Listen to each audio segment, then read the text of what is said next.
यही कहता हूं कि ट्रैक्टर को खरीदने से पहले आप लोगों को एक ही बात का ध्यान रखो। आप सीधा बोलो कि भैया जो हम ट्रैक्टर लेने वाले हैं इसके अंदर प्लाऊ लगा लो, रोटावेटर लगा लो और सीधे चले जाओ खेत पर। और ट्रैक्टर अगर आपका आरपीएम ड्रॉप करता है, ट्रैक्टर आपका काला धुआं देता है, ट्रैक्टर आपका दबता है, ट्रैक्टर आपका स्लीपेज करता है, तो आप उस ट्रैक्टर को बिल्कुल मत। किसान भाइयों राम राम, कैसे हैं आप लोग। तो किसान भाइयों आज का जो हमारा वीडियो है वो एक है प्रश्न, और वो प्रश्न कहाँ से आया है। डिजिटल राकेश नाम के व्यक्ति हैं। सर नमस्कार, मेरा नाम राकेश है, मैं राजस्थान से हूँ। Sir ji, Eicher 557 Prima G3 4 wheel drive की बुधनी रिपोर्ट क्या है, इसकी HP, PTO HP, torque, backup torque, diesel खपत, बाकी ट्रैक्टर में कोई परेशानी नहीं है क्या, इतना ज़रूर बताना, थैंक यू। तो भैया हमारे राजस्थान के दर्शक, सबसे पहले राकेश जी को बहुत बहुत नमस्कार, कैसे हैं आप। तो राकेश जी आपका हमें मेल मिला, तो डेफिनेटली हम कोशिश करते हैं कि हमारे जितने भी किसान भाई के हमें मेल प्राप्त हों और हम कोशिश करें कि हम उस पर एक वीडियो बनाएं।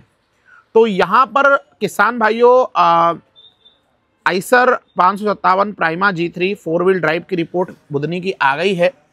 और अगर इस रिपोर्ट के बारे में बात करें तो किसान भाइयों इसकी टेस्टिंग जुलाई 2024 में हुई थी। क्या आया इसके अंदर रिपोर्ट में तो हम जानेंगे किसान भाइयों। तो यहाँ पर किसान भाइयों एक चीज़ में समझते हैं, तो सबसे पहले हम स्टार्ट करते हैं हमारा काम। और जैसे कि अगर बात करें तो यहाँ पर आइसर का जो रिपोर्ट टेस्ट हुआ था वो था Eicher 557 4 wheel drive V1 model. ये मॉडल जो होते हैं ना, बहुत याद रखिए, V1 model, V2 model, V3 model, तो यहाँ पर V1 मॉडल है। और अगर बात करें आइसर प्राइमा कंपनी के बारे में, तो मेनली क्या होता है कि यहाँ पर अगर देखा जाए तो Eicher 557 4 wheel drive V1 model ये अलवर में भी होती है राजस्थान में। और बात करें इसके अंदर तो 4 stroke natural aspirated liquid cooled diesel engine इसके अंदर लगाया गया है। बात करें नंबर ऑफ सिलेंडर की तो 3 सिलेंडर इंजन मिलता है वर्टिकल इनलाइन पंप के साथ में। उसके बाद में अगर बोर स्ट्रोक की बात कर ले किसान भाइयों तो 108 mm का इसका बोर मिलता है और 120 mm का स्ट्रोक मिलता है। सीसी की बात कर ले किसान भाइयों तो 3298 सीसी का इंजन आपको इसके अंदर मिल जाता है। अगर बात करें इसके वॉल्व्स के बारे में तो ओवरहेड इनलाइन वॉल्व मिलते हैं। और किसान भाइयों अब हम चलते हैं इसकी नेक्स्ट रिपोर्ट पर।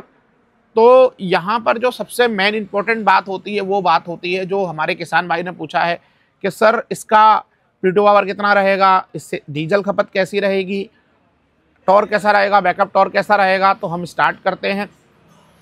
और राजस्थान से फिर मुझे याद में आया कि एक घटना अभी हनुमानगढ़ में हुई, जहां पर किसान भाई हमारे एक एथेनॉल फैक्ट्री का विरोध कर रहे थे। और आज से विरोध नहीं कर रहे, करीब करीब 2-3 महीने से आंदोलन चल रहा था, पर शांति से कर रहे थे। उसके बाद कल न्यूज़ ऐसा आता है कि वहाँ पर वो जो धरना था वहाँ पे महापंचायत बुलाई गई, और उसके बाद वो धरना जो था वो थोड़ा उग्र हो गया और वहाँ पर लाठी डंडे घूसे पुलिस तैनात हो गई और हनुमानगढ़ में भी कर्फ्यू लग गया। तो सरकार से मेरा यही प्रश्न है कि अगर आप किसान भाइयों के ज़मीन पर फैक्ट्रियाँ ही लगाते रहेंगे तो क्या एक दिन हम लोग अन्न के लिए तरस नहीं जाएंगे। क्या राजस्थान में और ऐसा इलाका नहीं है जहाँ पर हम फैक्ट्री नहीं लगा सकते हैं, कि पूरे भारत में कोई ऐसा इलाका नहीं है। आप क्या उपजाऊ जमीन पर ही फैक्ट्री लगाना चाहते हैं किसान भाइयों। मेरा आपसे यही प्रश्न है, सरकार से मेरा यही प्रश्न है कि भारत में भी बहुत सारी जगह पड़ी हुई है। आप देख रहे होंगे कि शहरों का विकास हो रहा है दिन पर दिन। जो हमारी उपजाऊ जमीन है वहाँ पर मल्टियाँ बन रही हैं, वहाँ पर प्लॉट बन रहे हैं, वहाँ पर आप देख रहे होंगे ज़मीन खत्म होती जा रही है। क्या आपको पता है कि आने वाले समय में कि हमारी भी स्थिति केवल हम क्या डेवलपमेंट को खाएंगे। और दूसरी चीज़ ये भी है भैया कि आज भी हम बहुत सारे तिलहन वाली चीज़ें होती हैं, दाल होती हैं और भी चीज़ें होती हैं, ये हम बाहर से एक्सपोर्ट कर रहे हैं। भारत हमारा अभी नहीं उगा पा रहा है। केवल गेहूं की बात करें तो गेहूं उग जाता है। तो किसान भाइयों मैं यही बोलना चाहूँगा, सरकारों को यही बोलना चाहूँगा कि थोड़ा किसान का भी बारे में, हित के बारे में सोचो। एक किसान ही ऐसा होता है, आजकल आंदोलन होता है किसान लाठी डंडे खाता है, कहीं भी होता है किसान ही पिटता है, भगवान की मार बारिश होती है किसान का रोता है, आंधी आती है तो वहाँ पर किसान का नुकसान होता है। तो चारों तरफ से बिजली गिरती है किसान का नुकसान होता है, अगर आवारा पशु ढिले हुए हैं किसान का नुकसान होता है, और उसके अलावा फैक्ट्री बनती तो किसान का नुकसान होता है, रोड बन रहे हैं तो किसान का नुकसान होता है। आप पैसे कितने दिन तक चलेंगे, और पैसे से किसी का पेट भरता भी नहीं है। क्या आप डेवलपमेंट के नाम पर भैया अच्छी उपजाऊ जमीन को ले लेकर, देश की स्थिति मेरे हिसाब से तो खराब हो रही है। मैं सीधा बोलना चाहूँगा देश की सरकारों को, सीधा से माननीय कृषि मंत्री जी शिवराज सिंह चौहान जी को, कि भैया थोड़ा इसका संज्ञान लें और किसानों के हित में काम करो। किसानों के हित में सरकार को जितना कदम उठाना चाहिए उतने कदम नहीं उठा रही है। मैं फिर बोलना चाहूँगा, आज एक इंडिगो जैसी इंडिगो जो लाखों लोगों को परेशान करता है, और आप उसके सामने झुक जाते हो और किसान को आप क्या सोचते हो, लाठी डंडे बरसाते हो। तो मैं यही बोलना चाहूँगा फिर से कि आप सुधर जाओ सभी लोग, ठीक है। यहाँ पर बात फिर में एक आएगी बात की यार कांग्रेस अच्छी है, बीजेपी अच्छी है।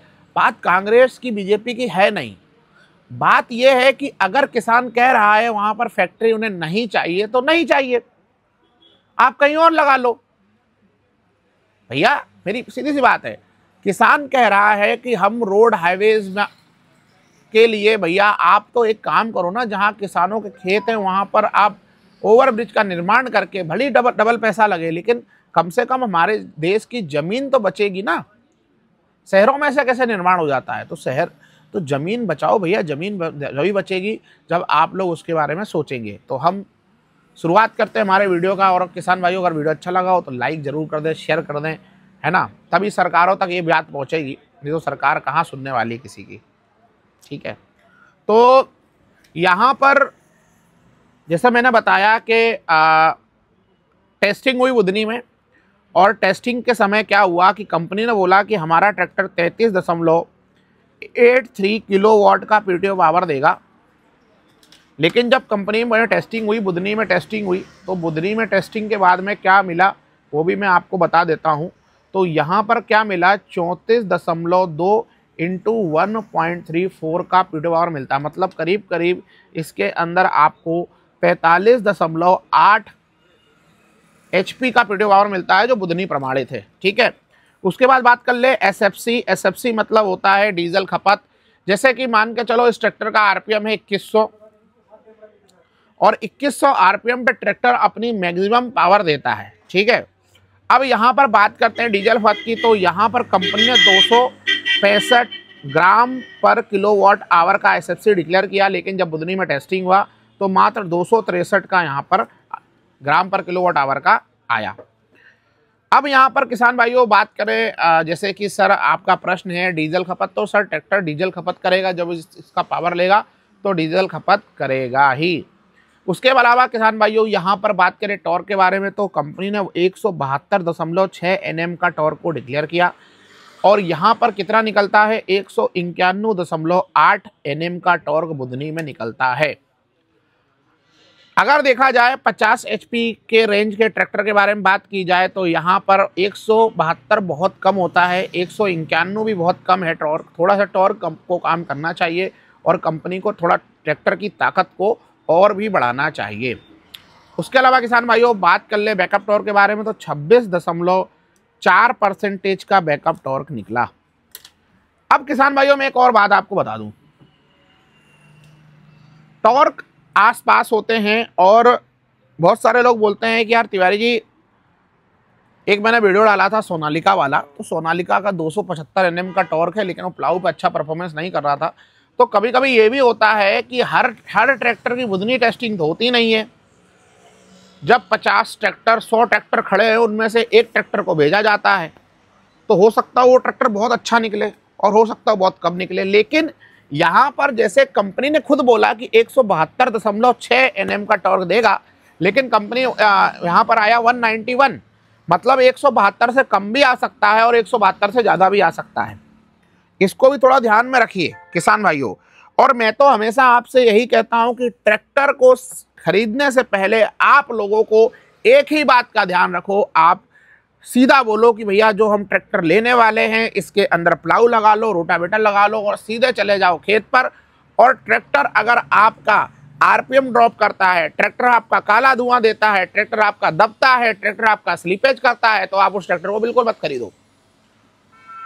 ये 4 पॉइंटों को ध्यान रखो। और अगर आपका ट्रैक्टर बिल्कुल थोड़ा बहुत आरपीएम हल्का फुल्का कर सकता है, अगर ट्रैक्टर आपका बिल्कुल बेटर परफॉर्मेंस देता है, आरपीएम ड्रॉप नहीं करता है, भरपूर ताकत लगाता है, ट्रैक्टर का इंजन बैठता नहीं है, ट्रैक्टर स्लिपेज नहीं करता है, तो आप उस ट्रैक्टर को खरीद सकते हो।